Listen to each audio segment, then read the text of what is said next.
Good afternoon. Now, what I want to talk to you today about is the listening paper in IELTS. I think a lot of candidates make a mistake with this paper by not really preparing for it. It's easy to do reading, it's easy to do writing, but it's actually much harder to practice the listening. More than that, I think people make a mistake because they don't really see that there's much skill involved in it.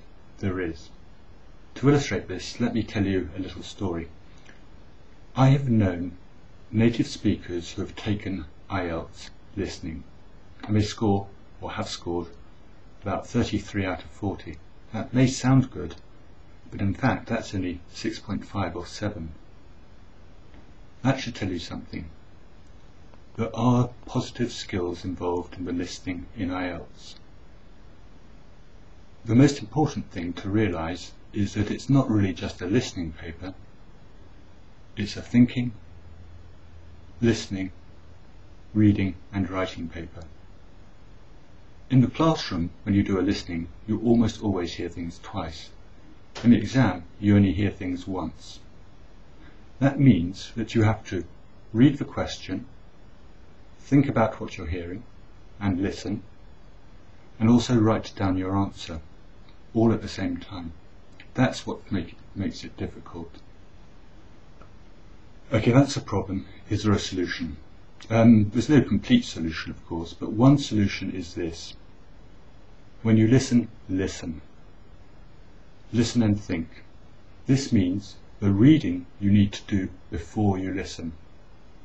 In the exam, they give you about 30 seconds to read the questions. Do it.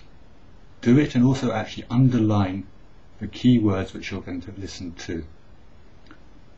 So that means that you're now listening, thinking and writing.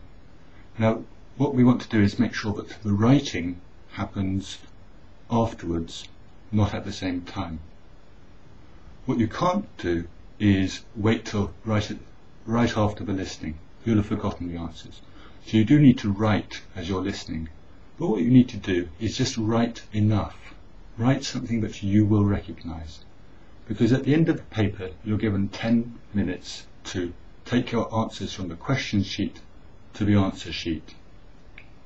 And you want to use that 10 minutes for the careful writing. So what you need to do is develop a shorthand technique. That means you write down just something that you recognise.